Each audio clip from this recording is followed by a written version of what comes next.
Ow, hung up.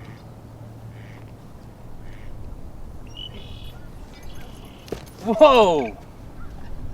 That almost hit me in the face. Hi, this is Scott Rogers with Arizona Game and Fish Department, and this is video 2 on how to fish. If you haven't seen the first video, go back to the link right here.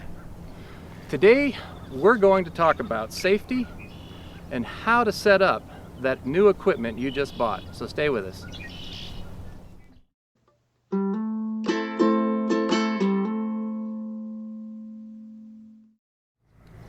So hooks are sharp, and we need to be a little careful with them. So first thing I want to do is talk about the anatomy of a hook.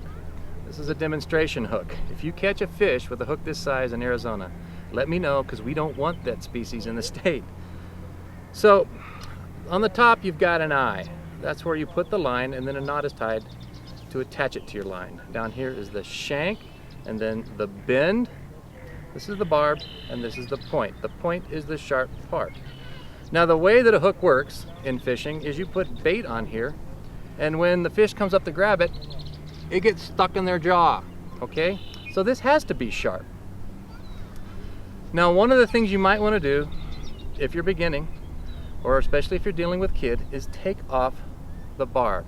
You do this by crimping it, and you can do it with a pair of needle nose pliers or a pair of forceps that you have, anything like that. And so what you want to do is just crimp that down. What that does is allow the hook to come out more easily.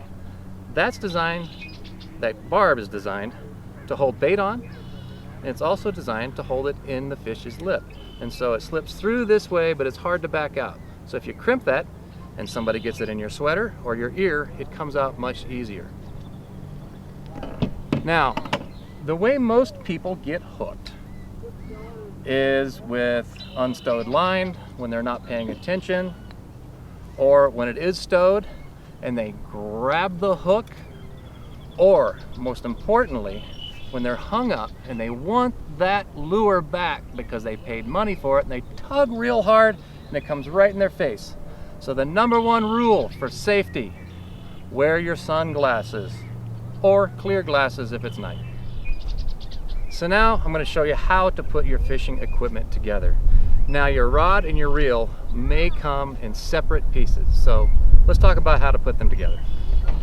If it's in 2 pieces, you simply join them in the middle. One side fits in the other, and then you line up the eyelets. These are what hold the line. Line those up and then push them together. You don't have to smash them together too tight. You can split one end if you do that, just snug. Next, you need to take your reel.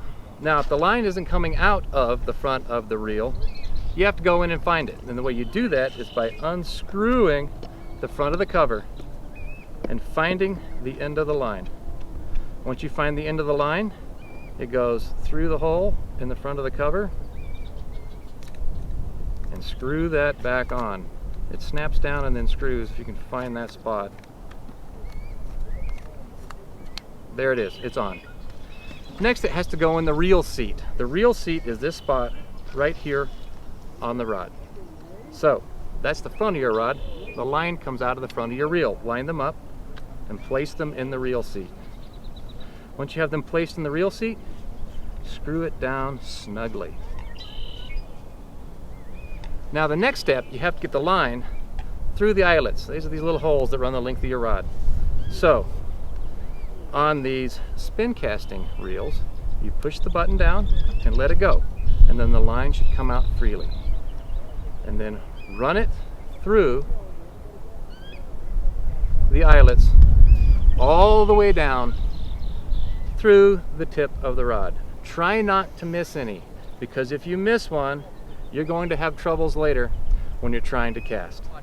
Next time we'll show you how to tie terminal tackle onto the end of the line. That's the stuff that catches fish.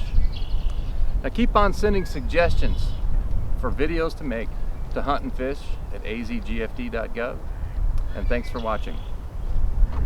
It's like I'm just a hook and a sinker away from fishing, so it's lunchtime. I think I'll go fishing.